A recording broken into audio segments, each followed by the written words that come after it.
plagas en las hortalizas y hoy vamos a hablar de algunas enfermedades y algo del control, ¿verdad? Básicamente sin enfocar el control químico, que es otro punto aparte y que, bueno, complementamos un poquito con la tarea. Entonces voy a compartir una presentación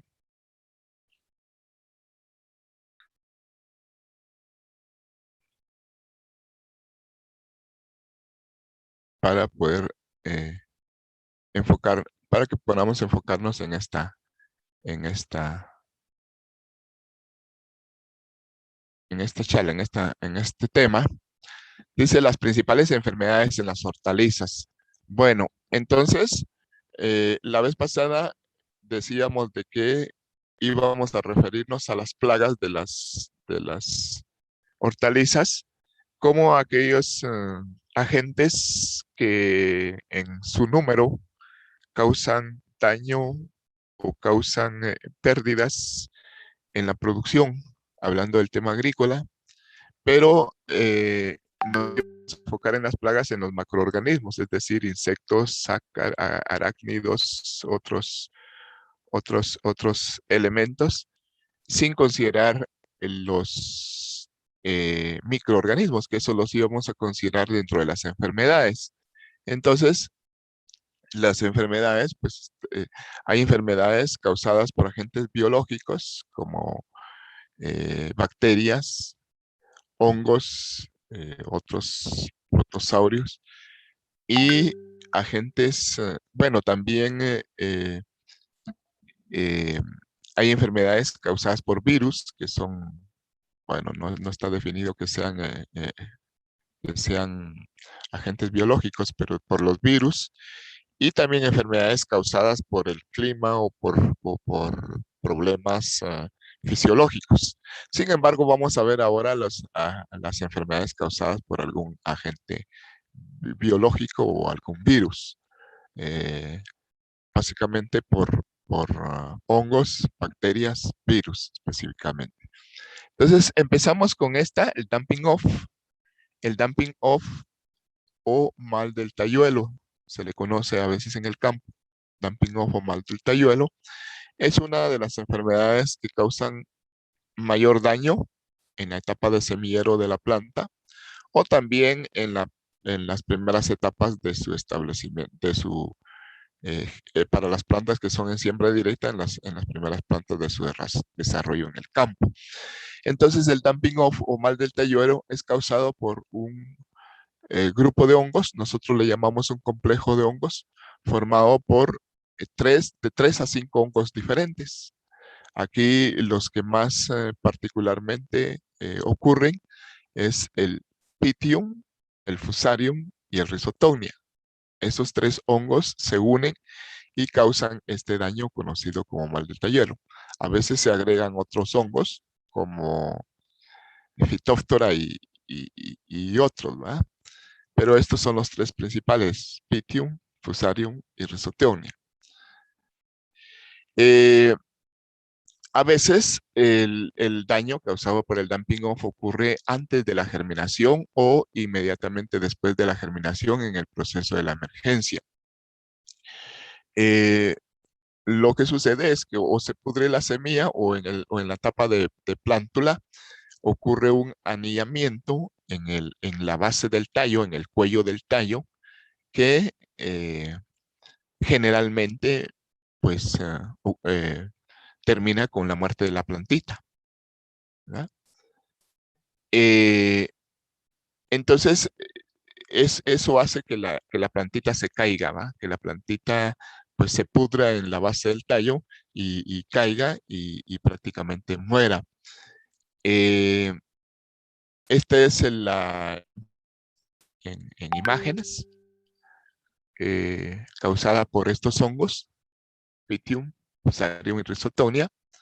Aquí en la primera imagen está en la fase de semillero, en estas bandejas, pero es un ataque severo, casi todas las plantitas están afectadas. Si usted pone atención, aquí en la base del tallo ocurre una pudrición que causa un anillamiento que hace que la planta pues dejen de fluir las sustancias, desde las raíces hasta la parte foliar, y la planta se muera.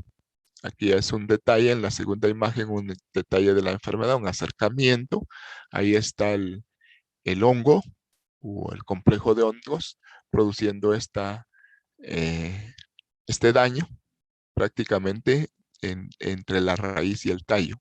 Y aquí está, ustedes están viendo de que la plantita se pudre en esta etapa y se cae, ¿verdad? Entonces es un hongo o es una enfermedad muy dañina, causa grandes pérdidas, sobre todo porque interrumpe el proceso de germinación y el establecimiento de la plantación, ¿verdad? Es el dumping off o mal del tallolo. Sería la primera enfermedad que mencionamos. La siguiente enfermedad es el tizón tardío. El tizón tardío es una enfermedad causada por Phytophthora infestans, y ataca principalmente las solanáceas. Cuando digo las solanáceas, me refiero al tomate, muy especialmente el tomate, el chile y la papa, principalmente, y otras solanáceas como la berenjena, etcétera, pueden atacarla, pero los mayores daños se concentran en estas tres especies, en el tomate, en el chile y en la papa. Bueno, es una enfermedad que causa muchos daños. Es una enfermedad que el productor, el tomatero, digamos, le tiene mucho miedo, mucho respeto, porque una vez establecida, esta se esparce en forma muy rápida, muy voraz, y prácticamente termina con la plantación. Se llama tizón tardío porque hay otra que se llama tizón temprano. No tiene que ver mucho con la fase de ocurrencia de la enfermedad, porque muchas veces el tizón tardío aparece antes que el temprano. El nombre se lo dieron originalmente porque originalmente cuando se hizo el estudio observaron que se presentó primero tizón temprano y luego tizón tardío, pero no siempre ocurre de esta manera. El tizón tardío es más problemático que el tizón temprano. Como les decía, una de las enfermedades que causa pérdidas totales en la producción si no se controla a tiempo, porque rápidamente se esparce, les decía. Entonces, aquí hay un error, debería ser tomate. Entonces, es muy destructiva para los cultivos de las solanáceas. El patógeno causante es un hongo, es el Phytophthora infestans, así como usted lo ve aquí, Phytophthora infestans. Y normalmente ocurre, puede iniciar en el tallo, pero normalmente ocurre en las hojas, inicia en la parte de la orilla, en la orilla de las hojas, y se va prolongando hacia adentro, manchas de color café o negruzcas, dice. Al principio son pequeñas, pero se esparcen y rápidamente hasta abarcar totalmente la hoja. Cuando la humedad relativa es alta, se puede observar la esporulación blanca en las lesiones. La planta normalmente se destruye por completo. Entonces, aquí vamos a ver algunas imágenes de tizón tardío más adelante, pero ese es el agente causal, Phytophthora infestans. ¿Ah? Eh, la historia dice que cuando apareció esa enfermedad en Irlanda, Irlanda es un país del norte de Europa, un país muy frío, ahí nieva casi todo el tiempo, y entonces tiene muy poca producción agrícola, y uno de sus sustentos, digamos, es la papa, porque la papa es un cultivo de clima muy frío. Entonces ellos se sustentaban hace muchos años en la papa, y hubo un año en que, sin conocer la enfermedad, se estableció y destruyó totalmente, casi en un 75%, la producción de todo el país, y hubo una gran hambruna, y hubieron muchas muertes por esa causa. Por eso cobró relevancia esta enfermedad. Bueno, también se observan lesiones en los frutos, firmes, aceitosas, de color marrón. Estas lesiones se pueden expandir y dañar el fruto en su totalidad. ¿Ah? y más tarde pues entran otros agentes como bacterias a contaminar la planta después de que el hongo la ha dañado. Entonces aquí tenemos algunas imágenes. Ven ustedes una planta totalmente afectada, tanto en hojas como en frutos. En la planta de tomate aquí es el tallo, cómo la enfermedad va penetrando. Se observan estas manchas de color negruzco, ¿sí? Irregulares y que se expanden rápidamente. En las hojas, esta es hoja de tomate, me parece, y entonces ustedes ven que hay unas manchas en la parte interna, pero regularmente empiezan en la parte exterior y se van prolongando hacia el interior. Este se empapa, ¿ah? Tanto en la parte foliar como en el tubérculo. La enfermedad es también letal, ¿verdad? Estas son algunas imágenes del tizón tardío, pero una vez que se establece es una enfermedad como le decía, que se expande rápidamente en el cultivo, el Phytophthora infestans. Sería la segunda enfermedad. La tercera enfermedad es el tizón temprano, también de las solanáceas. Es causado por el hongo Alternaria solani. Es un hongo diferente. Las manchas se asemejan un poco, pero aquí son un poquito más concéntricas y el avance pues no es tan rápido como en el tizón tardío, pero sí también es un avance voraz. Se observan manchas pardas, dice, circulares, con anillos concéntricos en el medio, perdón, con un pequeño diámetro. Las áreas afectadas se tornan amarillas, luego pardas y las hojas pues se secan y se mueren. Dice, normalmente las lesiones comienzan en las hojas más viejas y luego se extienden hacia arriba. O sea, normalmente de la parte de abajo va hacia la parte de arriba el tizón temprano. A veces las manchas se rodean de un anillo, un halo clorótico, debido a la producción de toxinas, dice. La planta entera puede defoliarse y morir. Las lesiones pueden atacar flores, tallos, peciolos. En los frutos las manchas son firmes y hundidas y a veces con anillos concéntricos. Entonces aquí vemos las lesiones de tizón temprano. Si usted se da cuenta, son más concéntricas, o sea, concéntricas tienen anillos concéntricos, anillos con un solo centro, ¿sí? Ahí se van derivando una serie de anillos, de manchas. Luego se va uniendo una mancha con otra mancha hasta abarcar totalmente el área foliar de la planta, ¿verdad? Aquí ustedes ven tres orígenes, pero se expandió la mancha y entonces ya abarcó una gran región del área foliar, ¿verdad? Y aquí es en el fruto. En el fruto, de nuevo, se observan manchas firmes, concéntricas, ¿ah? Duras, ¿ah? Hundidas en el fruto, ¿ah? Son lesiones producidas por el tizón temprano Alternaria solani. La siguiente enfermedad que vamos a mencionar es la antracnosis. Esta es un poquito más extendida. Esta puede atacar a mayor cantidad de hortalizas y no solamente hortalizas, sino también hay antracnosis en los cítricos, en los frutales, en el café e incluso en cultivos de granos básicos, ¿verdad? Entonces la antracnosis es una enfermedad muy extendida en muchas plantas, en muchos cultivos. Allá no es como el tizón tardío, un poco más específico, sino que esta es una enfermedad bastante generalizada. El hongo que la produce es Coletotrichum bluesporoides. Eh, Dice ataca diversidad de plantas cultivadas, principalmente en condiciones de alta humedad o cuando hay algunas lesiones en la planta y aprovecha el hongo para penetrar.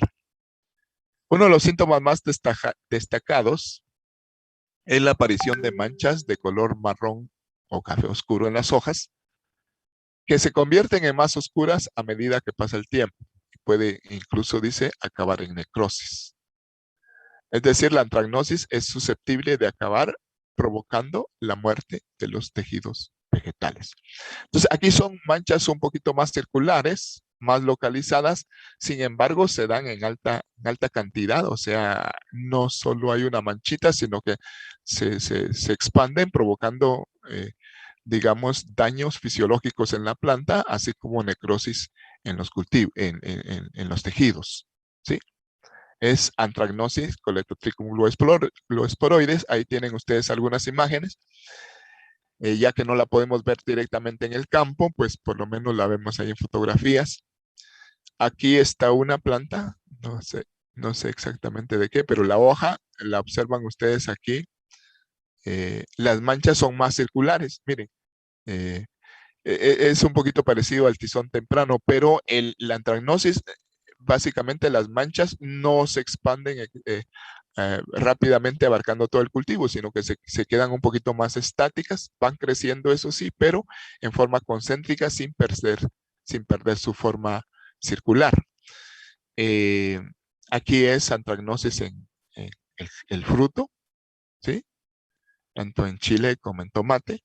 Son manchas, repito, circulares, un poquito más circulares que en el caso del tizón temprano. ¿Ah? El tizón temprano son concéntricas, pero un poquito más alargaditas las manchas, ¿sí?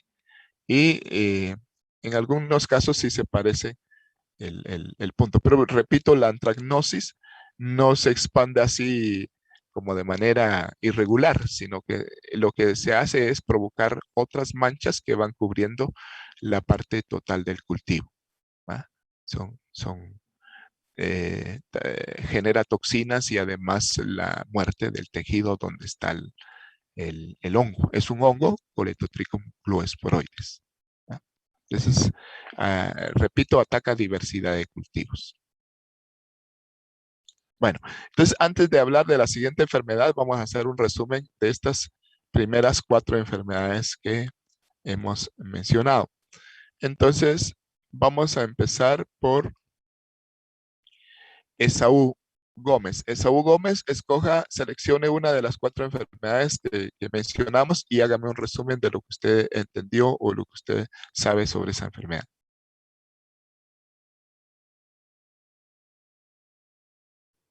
Sí, ingeniero, buenos días. Voy a hablar de la última, que es la antracnosis, que el hongo que afecta es la Colletotrichum gloesporoides. Así como usted le había dicho, esta no solo ataca, no solo se especifica en una sola planta o hortaliza, sino que ataca varias plantas. Eh, se da en condiciones de alta humedad o cuando existen lesiones en la misma planta. La, los síntomas de este hongo puede ser la aparición de manchas marrones en las hojas y pueden acabar también en necrosis. Solamente eso, ingeniero. Gracias, Esaú. Bueno, ahora le voy a pedir por favor a Fernando González, que seleccione otra enfermedad de las mencionadas y también me haga un resumen.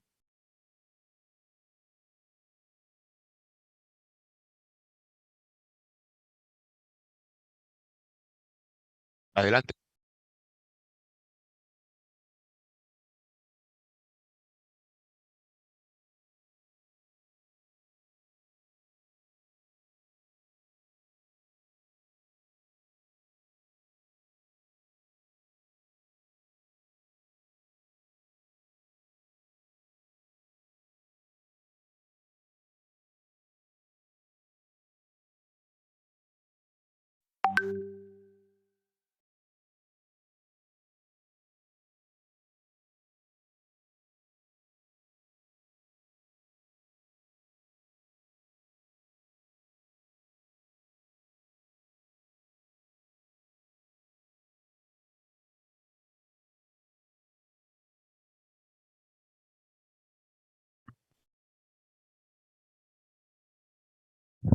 Muchas gracias.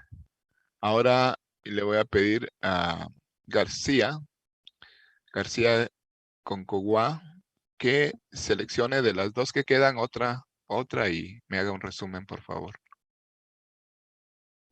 El tizón tardío. Si no se da el tratamiento adecuado a tiempo, puede presentar pérdidas completas en la producción. Es una enfermedad que es destructiva principalmente en los cultivos oleaginacos. Se puede presentar en las hojas y tallos como manchas cafeces o necrosas que al principio suelen ser pequeñas y tienen como que una apariencia húmeda y se expanden rápidamente hasta marchitar por completo a la hoja. Y en los frutos se pueden observar lesiones firmes y aceitosas de color marrón, las cuales se pueden expandir hasta dañar el fruto en su totalidad.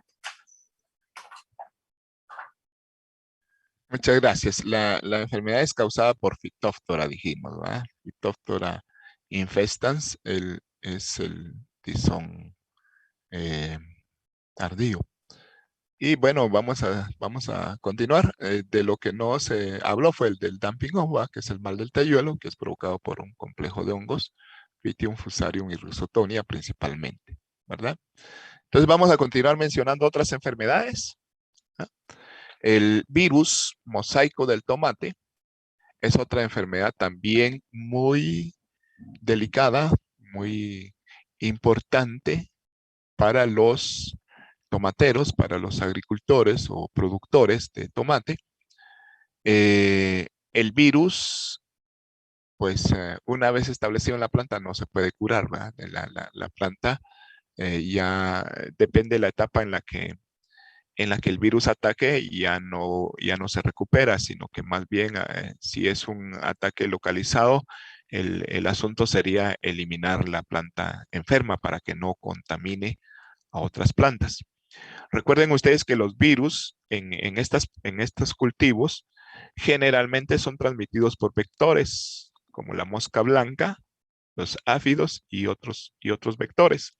Entonces ahí el cuidado que hay que tener es, en primer lugar, estar monitoreando constantemente, revisando que no haya virus en la plantación y luego controlando los vectores y eliminando las plantas enfermas. Entonces, el virus aquí afecta porque, en primer lugar, se llama virus mosaico del tomate porque forma en sus síntomas, en su sintomatología, forma eh, una especie de mosaico en el tejido foliar de la planta, o sea, una alternancia entre un color verde claro y amarillo, ¿sí? Así alternados, de manera que se forma una especie de mosaico. Pero además, este causa otros síntomas, como impide el desarrollo de la planta. La planta ya no crece, ya se queda chaparra, ¿verdad? Se pone amarillenta. A veces las hojas se encogen, se enrulan o ¿qué? Se achicharronan, como dicen algunos, ¿eh? Forman esa forma y ya no se da una fotosíntesis normal. Entonces, la planta, si ya empezó a producir, interrumpe su producción, ¿sí? Y entonces la planta finalmente muere, ¿verdad? Eh, las plantas muestran atrofia. Atrofia quiere decir que ya no se desarrolla, se impide el desarrollo. Y la producción de frutos puede reducirse significativamente en el tomate, ¿va? Los frutos maduran de manera irregular y desarrollan manchas café en su superficie, ¿va? Aquí vemos algunas imágenes del virus mosaico del tomate, ¿sí? Si ustedes se dan cuenta, las hojas se ven como encogidas, un poquito encogidas. Hay una, digamos, un patrón de coloración alterno entre amarillo y verde en las hojas, así como ustedes lo ven en las fotos. En el fruto, dice, los frutos maduran de forma irregular y desarrollan manchas amarillentas a café, ¿verdad? Y la planta se atrofia, ya no crece, ya no desarrolla, se queda enana, las hojas se atrofian y se impide la producción. Son todos síntomas del virus mosaico del tomate. Aquí el agente causal es un virus. Los virus normalmente solo los identifican por iniciales, por letras. ¿Ah? Entonces no es un agente biológico que pueda ser, digamos, nombrado con un nombre técnico. ¿Ah? Bueno, ese es el virus del tomate. Otra enfermedad ahora es causada por bacteria. Fíjese, vimos por virus, ahora mencionamos una enfermedad causada por bacteria. La pudrición blanda, esta es causada por Erwinia carotovora, ¿ah? Y también afecta diversidad de plantas, o sea, no es específica para una planta, sino que afecta diversidad de plantas, las lechugas, las cebollas se pudren, ¿sí? Y casi todas las hortalizas son propensas al ataque de Erwinia carotovora. Entonces, afecta principalmente plantas jóvenes, se manifiesta en coloración amarillenta en las hojas, que comienza en la base del tallo y se extiende por los nervios principales. Aparecen los síntomas en las hojas pequeñas, son lesiones acuosas. Las bacterias, por eso se llama pudrición blanda, porque produce una pudrición, como su nombre lo dice, acuosa, blanda, ¿sí? Y a veces con mal olor, ¿verdad? Entonces, el tejido afectado, dice, se torna café y se vuelve suave y blando, acompañado de un mal olor, era lo que les decía, acompañado de un mal olor. Con el tiempo, las hojas y los tallos y las raíces pueden decaer por completo. La pudrición blanda también afecta post cosecha, o sea, después de, en cualquier planta, en la remolacha, en la cebolla, incluso en las crucíferas puede producir daño después del corte, ¿va? Entonces, si no se cuida bien, ¿va? Entonces, pero principalmente dentro de la etapa de cultivo, o sea, cuando la planta todavía está en el terreno, la pudrición blanda es más susceptible de provocar daño.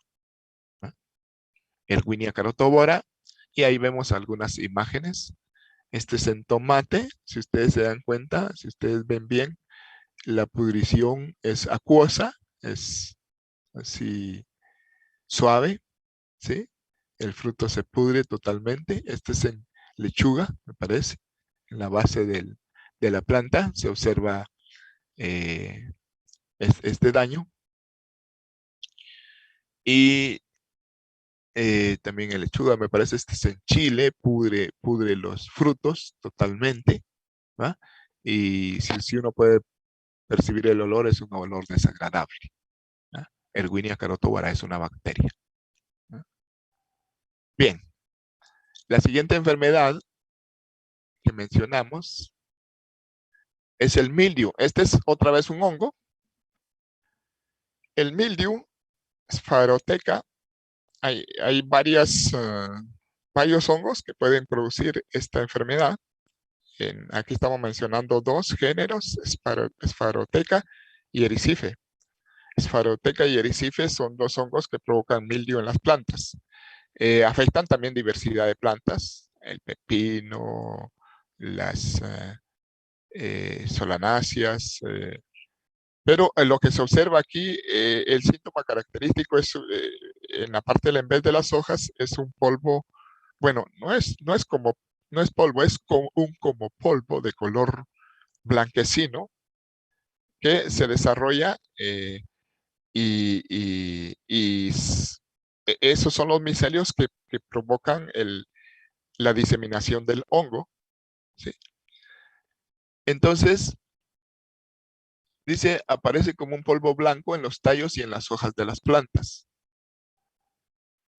Se desarrolla en una sucesión de 3 días cálidos y secos con noches frescas y húmedas. Los patógenos atacan, puede ser cualquiera de estos hongos, atacan el follaje y la superficie inferior de las hojas primero.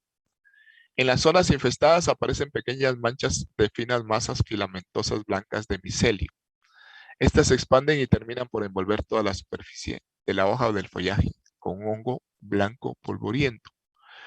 Las hojas afectadas se tornan de un color amarillo y finalmente marrón oscuro.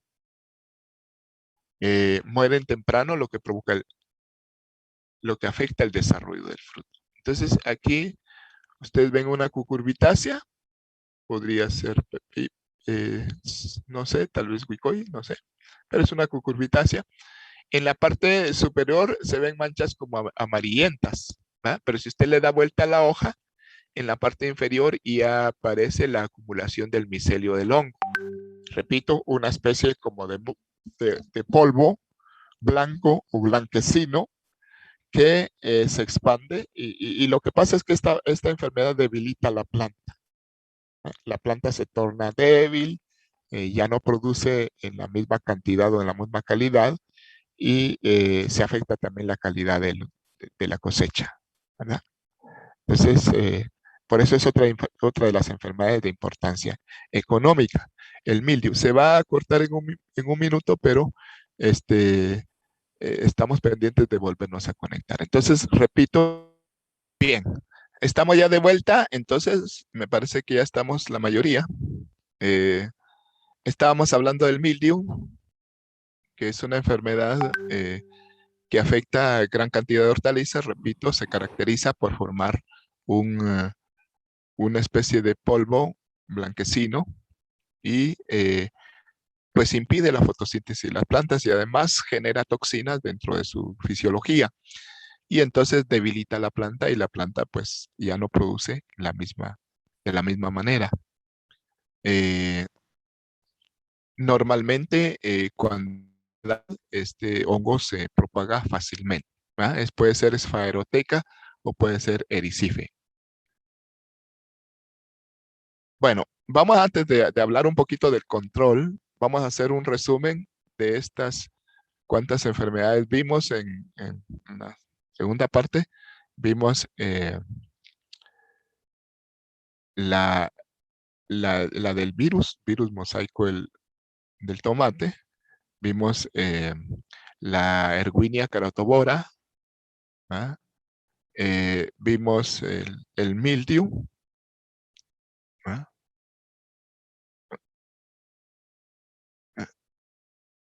La antracnosis ya la habíamos visto. Luego hablamos del virus del mosaico del tomate. Luego vimos la Erwinia. Y luego vimos el mildew, esfaeroteca. Bueno, entonces antes de pasar a hablar un poquito sobre control, vamos a hacer un resumen de estas tres enfermedades.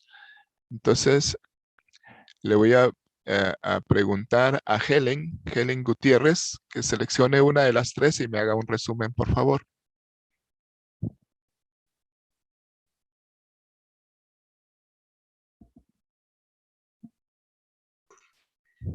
Bueno, entonces voy a hablar un poco de la mildew. Dijo que esta era un hongo que suele aparecer como si fuera un tipo polvo blanco en los tallos y en las hojas de algunas plantas. Asimismo que se desarrolla rápidamente en climas cálidos y secos, y también cuando las noches son húmedas, y que esta normalmente ataca las hojas y la superficie inferior de estas mismas. Gracias, Helen. Bueno, ahora vamos a pedirle a Henry Shim. Bueno, hay Sí, dos Henry. Entonces a Henry Shim, que nos hable de una de las otras dos. la atracnosis. Bueno, la eh, antracnosis, pero está bien. Ya pasó, ah, pero hablemos de la antracnosis. No tenga pena. que ataca diversas diversidades de cultivo y que ataca principalmente en condiciones de alta humedad, y que sus síntomas es de aparición de manchas marrones en las hojas. Bueno, gracias. Bueno, entonces también hablamos del mosaico, del tomate, hablamos de la pudrición blanda, ¿verdad? ¿Sí? Bien. Vamos a continuar entonces y vamos a mencionar algunas de las prácticas utilizadas para control de plagas. Algunas veces se prefiere usar el término, y eso lo van ustedes a oír en el curso de entomología o de fitopatología, el término manejo de plagas, porque pues se ha visto que en ocasiones es más eficiente, ¿eh? Más eficiente hacer un manejo que tratar de hacer un control, o sea, sostener las plagas en niveles que no causen daño o que el daño no sea tan significativo en vez de eliminarlas totalmente. Pero no vamos a discutir con esto. Vamos a hablar de control de plagas y ahí vamos a hablar de prácticas de manejo para el control de plagas. Entonces, existen una serie de prácticas definidas en varias categorías y a la integración de todas esas acciones que van enfocadas en manejar las plagas, en controlar las plagas, a la interacción de todo ese sistema de prácticas se le conoce como manejo integrado de plagas. Es un término que quizá la mayoría de ustedes ya escucharon, ya trabajaron en ello. Entonces, en el manejo integrado de plagas entran prácticas culturales, entran el control biológico, el control etológico, el control químico, etcétera. Una serie de formas de control que deben integrarse para buscar, sin mucho daño y sin mucha inversión, realizar un control efectivo. Bueno, entonces, decía, involucra una serie de medidas como prácticas culturales, control biológico, control etológico, control químico y las buenas prácticas agrícolas. Dentro de las prácticas culturales es el manejo del cultivo para reducir, digamos, el riesgo de la incidencia tanto de plagas como de enfermedades. Aquí estamos hablando de las dos cosas, no solo de enfermedades. Entonces, aquello que ustedes han escuchado de la eliminación de restos de cosecha, principalmente en campos donde se ha visto alguna plaga o enfermedad, eliminación de restos de cosecha, aquello de rotación de cultivos, ¿va? Que hay plagas o enfermedades que no son, que son específicas para un cultivo o para una familia de cultivos, entonces ir rotando permite romper el ciclo biológico de la plaga o de la enfermedad. También aquello de eliminar hospederos alternos, ¿ah? que sirven como refugio de las plagas. Aquello de una buena preparación del suelo, que expone las plagas del suelo a las condiciones de control. Todas esas son prácticas culturales. Entonces vamos a mencionar algunas de ellas. Primero, eliminación de plantas voluntarias. Eso significa erradicar aquellas plantas que sin haberse sembrado salen. O sea, le dicen las plantas agradecidas, ¿verdad? Que tal vez usted sembró lechuga y nació un tomate en medio. Entonces esas son plantas voluntarias. Eso hay que eliminarlo porque no es, digamos, ganancia económica no es, y más bien puede constituir un foco de, de infección, ¿verdad? Entonces hay que eliminarlas, las plantas voluntarias. Número 2, eliminación de rastrojos o residuos de cosecha. Era lo que yo le decía, cuando ya se terminó una producción, no conviene dejar el campo así como abandonado porque ese es refugio para plagas y enfermedades. 3, limpieza de rondas y alrededores. Las rondas son las áreas que rodean los cultivos y generalmente pues ahí hay gramíneas, hay alguna planta que cubre el terreno, entonces, pero hay que limpiarlas constantemente, hay que tratar de evitar que ahí haya refugio de plagas también.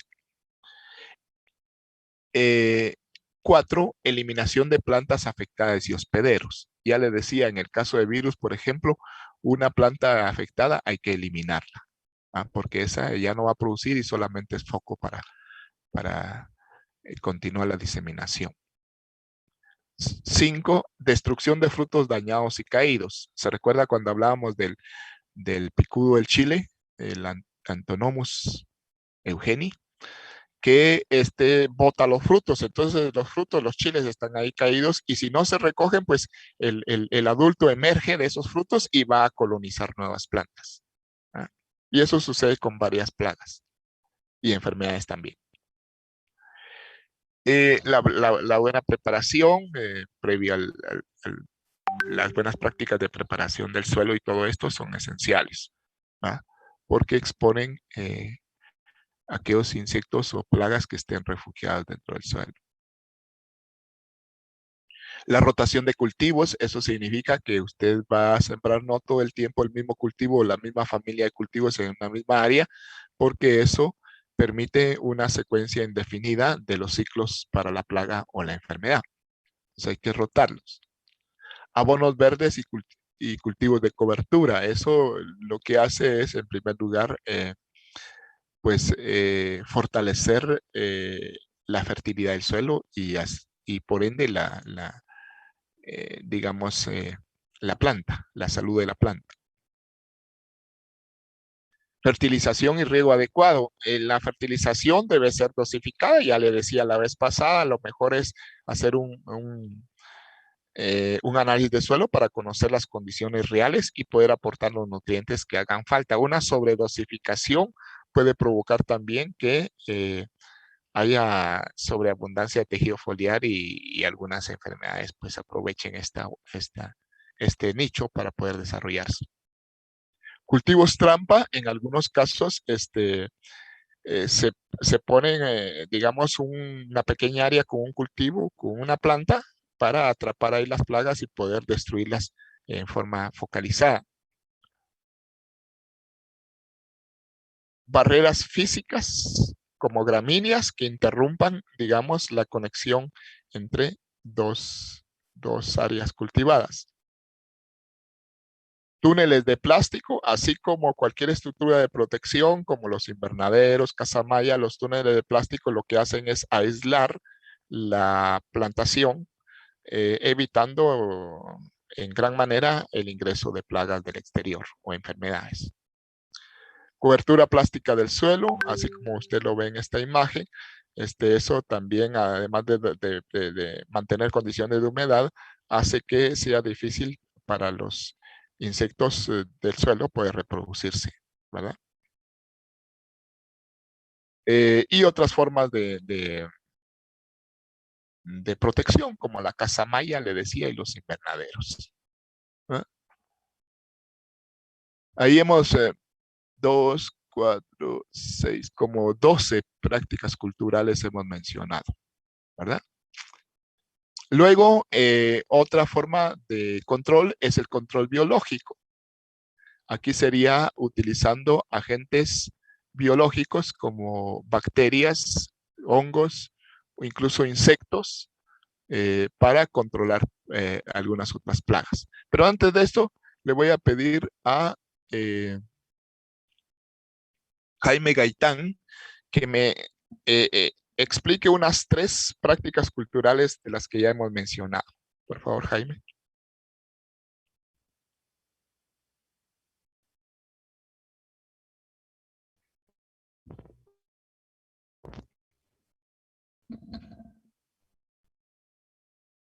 Jaime, no lo escucho.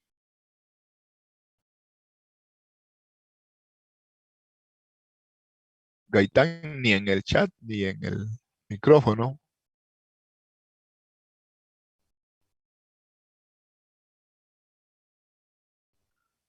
Bueno, no perdamos más el tiempo. Jorge González, explíqueme unas 3 medidas culturales.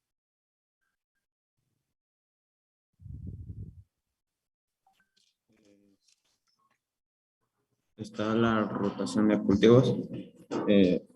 Esto quiere decir de que hay que las plagas a veces atacan en específico a un cultivo y si se vuelve a sembrar otra vez el cultivo y cuando las plagas se han quedado en el suelo, entonces fácilmente pueden atacarlo y provocar más daño. También está la eliminación de rastrojos y eso quiere decir de que, por ejemplo, si hubo un daño en la plantación o en el cultivo anterior, y si no se eliminan los rastrojos, ahí se quedan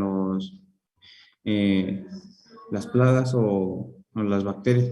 Entonces, cuando llegue a establecerse de nuevo otro cultivo, entonces fácilmente ellas van a cambiar de hospedero.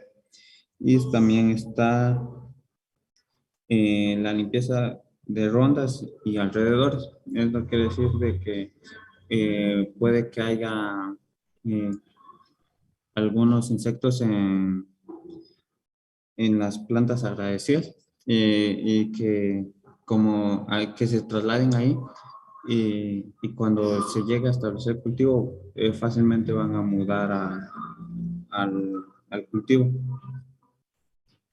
Muchas gracias, muchas gracias. Hizo una buena exposición. Eh, Ahora, González, ahora Gaitán, por el momento tienen asistencia, se tiene que reportar Gaitán. Bien, eh, entonces, control biológico sería la otra forma de aportar prácticas de manejo a las plagas y las enfermedades. Aquí sería el uso de organismos vivos para el control de aquellos que estén causando daño. Ingeniero, perdón, sí, Gaitán. Perdón que me he ido por un momento. Vaya, y tiene que tener cuidado porque el que no me responda ni por chat ni por micrófono le doy inasistencia, ¿sí? Sí, está bien, perdón. Bueno, entonces dentro del tema del control biológico mencionamos principalmente el uso de parásitos y predadores. Los parásitos son aquellos organismos que se alimentan o viven a expensas de otro organismo sin matarlo en forma directa, mientras que los predadores son aquellos que se comen a la víctima, digamos, definitivamente, ¿verdad? Entonces, el predador, dice, es un animal que se come a otro animal. Existen varios predadores, entre ellos están las arañas, las avispas, las hormigas, las chinches, mariquitas o catalinitas. Son digamos, organismos que se usan así directamente para el control de ciertas plagas, principalmente los gusanos, ¿verdad? Principalmente aquellas plagas que vimos como el Pieris, como el Plutela, todos esos, ¿verdad? Entonces se comen a los otros insectos, ¿verdad? En cualquiera de sus formas. Las arañas son predadores comunes y se encuentran frecuentemente en los huertos. Las avispas y las hormigas también atacan varios insectos, sobre todo las larvas, era lo que les decía. Las chinches predadoras atacan a otras chinches y chupan el líquido del cuerpo de la presa. Otros predadores como la crisófa, que son utilizados como agente de control biológico. ¿Ah? La hormiga león.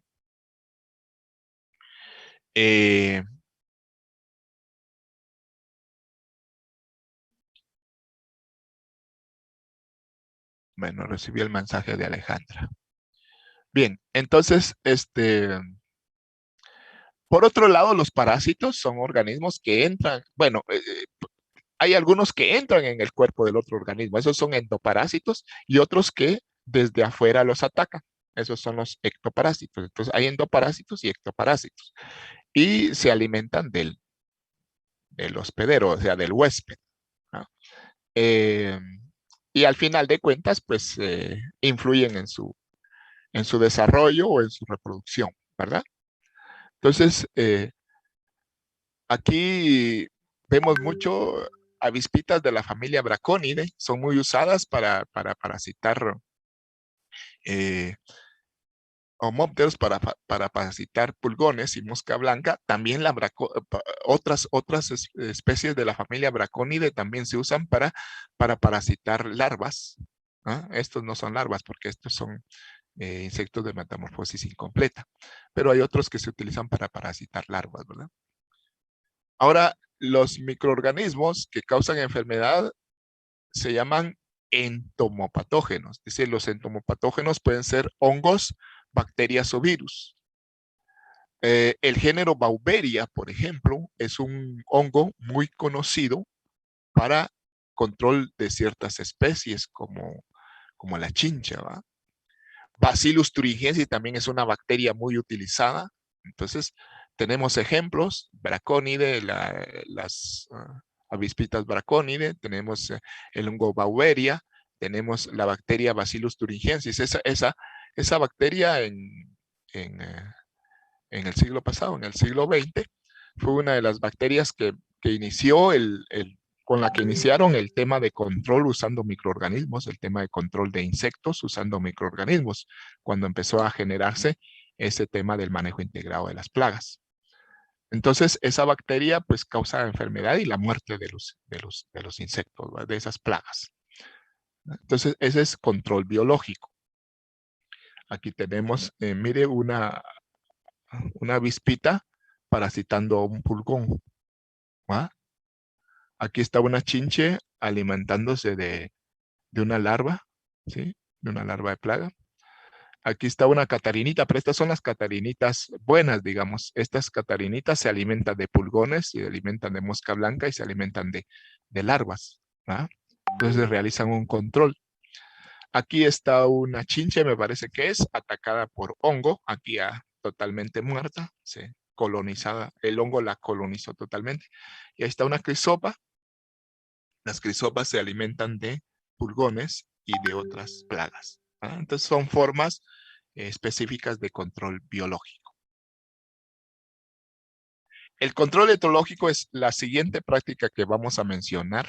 Vamos a mencionar prácticas de 3 grupos: control cultural, el control biológico y el control etológico. El control etológico es una combinación de uso de feromonas y trampas. O cebos, o repelentes, o inhibidores de alimentación. O sea, son sustancias que tienen cierto efecto que al agricultor le interesa, ya sea repeliendo o atrayendo a los insectos. ¿Ah? Entonces generan ahí una trampa, digamos, ustedes han visto, por ejemplo, en la caña de azúcar, que ponen aquellas famosas trampas de color verde o amarillo, nylon en la parte de afuera de la caña, y entonces le adhieren un pegamento. Entonces llega el insecto y se queda prendido ahí se muere, ¿verdad? Entonces, esa es una forma de control etológico. Estos compuestos que son utilizados en el control etológico son sustancias que en forma natural son secretadas por un insecto, por un individuo, y son recibidas por otro individuo, provocándole un comportamiento particular, ¿verdad? Por ejemplo, usted sabe que las hormigas, por ejemplo, agarran siempre el mismo camino. ¿Por qué? Porque la primera hormiguita que caminó va dejando una feromona y va dejando una señal química, y esa es la señal química que sigue el resto. Entonces, eso se aprovecha para lograr una forma de control. Ese comportamiento, las feromonas de atrayente sexual, por ejemplo, en el control de la mosca del Mediterráneo se usa mucho eso, trampas de feromonas de atrayente sexual. Entonces llegan los insectos atraídos como para la reproducción, y ahí quedan atrapados, o ahí hay un recipiente con insecticida y ahí los matan, ¿verdad? Entonces, esa es la forma llamada control etológico. Las feromonas dice que son secretadas por un individuo y son percibidas por otro de la misma especie, el cual reacciona ante el olor con un comportamiento específico y fijo. Hay feromonas que sirven para atraer individuos del sexo opuesto, que son las feromonas sexuales. Otras para producir agregamientos, o sea, que se junten los insectos, que son feromonas de agregamiento. Para señalar el camino que deben seguir otros individuos, o para provocar alarma y dispersión entre la población. ¿Ah? Por ejemplo, las abejas africanizadas, cuando hay digamos, un ataque entonces una abeja genera una feromona, y eso genera la alarma de todas y el ataque conjunto, ¿va? Entonces, estas feromonas se usan combinadas con trampas de captura y control. O sea, se atraen los insectos y ahí los matan ya en forma más focalizada. A eso hay muchas formas de control etológico, y eso se combina, como les decía, con otras prácticas de control cultural o control biológico, ¿no? Y aquí están algunas formas de control etológico. Aquí ven ustedes una trampa de color, ¿ah? Atrae los insectos. Aquí probablemente hay una trampa de luz. Las trampas de luz también se usan. Insectos que son atraídos por la luz y llegan a un recipiente, ahí quedan atrapados. o insectos que son atraídos por alguna feromona sexual y ahí pues los atrapan. Aquí ven una generalización de ubicación de trampas en un cultivo. ¿Va? Ahí los insectos llegan, son atraídos por este color particular y ahí quedan prendidos y pues se mueren. Bueno, entonces esta sería en términos muy generales la propuesta de control. Repito, no enfocamos control químico porque ese ya es tema de otro módulo, pero sin embargo hacemos una tarea para que usted conozca productos de control químico. Pero antes voy a hacer un pequeño resumen de lo que acabamos de ver. Entonces, le voy a pedir a Jaime Gaitán que nos haga un resumen de control biológico. ¿Qué es lo que usted más le llamó la atención, lo que usted entiende del tema de control biológico?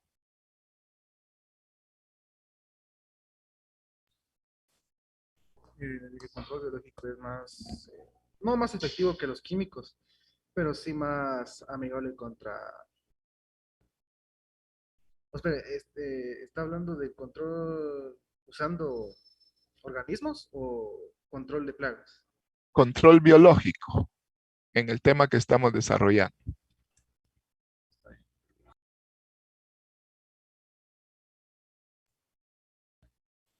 Que hay distintos tipos de trampas o maneras de controlar las plagas que afectan a nuestro cultivo, ya sea como mostraron las imágenes, la trampa María, este tipo de trampas que se usan para, ¿cómo se llaman? Los ronrones, por ejemplo, es otro tipo de trampa que en su momento me llamó la atención y Bueno, que... está bien, Jaime, gracias. Usted nos habló bien, pero solo que de un tema que no le pedí, pero está bien, usted habló de control etológico, yo pedí control biológico, pero está bien. Entonces usted enfocó en control etológico. Le voy a pedir a José Ismatul que nos hable entonces de control biológico, que nos dé algunas ideas de qué es lo importante en el control biológico. Pues lo que me pareció interesante es que tenemos vasto conocimiento sobre qué insectos comen a quién. Como usted había dicho que esa marquita era la que es comido porque había otra que esa no era la que nos beneficiaba, más bien nos perjudica. Entonces me parece interesante que conozcamos individuos de depredadores y también usemos hongos para controlar insectos que usualmente apliquen un insecticida cuando no se buscan otras maneras más ecológicas, se puede decir. Muchas gracias. ¿Ah? Y sobre todo saber que hay varias formas de control. ¿Ve? Hay control a través de parásitos y control a través de predadores, ¿verdad? Bueno, entonces, en términos generales, ese sería el tema básico para el día de hoy. No sé si tienen alguna duda, algún aporte, algo que ustedes sepan de esto. Yo sé que ustedes saben. Ustedes saben, algunos tienen más experiencia o más conocimiento de un tema y otros de otro. Entonces, la idea sería de compartir lo que conocemos o la experiencia que ya hemos tenido. Si alguien quiere participar, pues con mucho gusto puede hacerlo.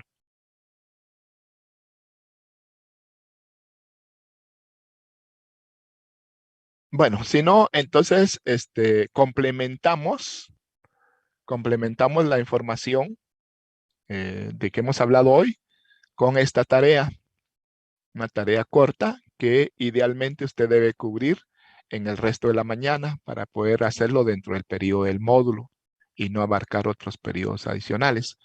Entonces, son 3 puntos específicos que debe contemplar la tarea. Número 1, realizar un listado de 8 prácticas culturales con ilustraciones para el control de plagas en hortalizas. O sea, mire, puede usar las prácticas culturales que ya vimos el día de hoy, pero las describe, explica en qué consiste y le pone ilustraciones. ¿Sí?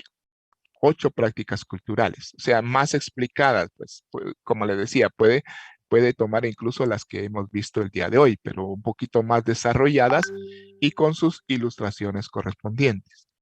El punto número 2, investigue el nombre de 5 organismos ya sea macro o microorganismos, usados en el control biológico de plagas en las hortalizas. Y usted dice el organismo, pone ahí la figura, si fuera un macroorganismo, fuera micro, pues puede poner la descripción, cómo actúa, o sea, cuál es la forma de acción que tiene ese organismo sobre la plaga y qué plagas controla. 5 organismos. Y el punto número 3, investigue 3 plagas que pueden controlarse usando el método de control etológico. Te dice la plaga tal se controla en forma etológica de tal forma, de tal manera. Entonces, hay varias plagas que da chance, da resultado controlarlos de esa manera. Entonces, usted puede escoger 3 de ellas y describir cómo se realiza el control etológico de estas plagas. Repito, control etológico, usted se recuerda, es la combinación de uso de sustancias, digamos, naturales como atrayentes y trampas, ¿verdad? Siempre establecemos de plazo 6 días, pero idealmente usted lo puede hacer y enviar el día de hoy. Es mucho más recomendable, ¿verdad? Y al último día o se le olvida o alguna cosa ocurre. Entonces, esa es la tarea propuesta, jóvenes. Toman nota de ella, por favor. Y si tienen alguna duda, la plantean.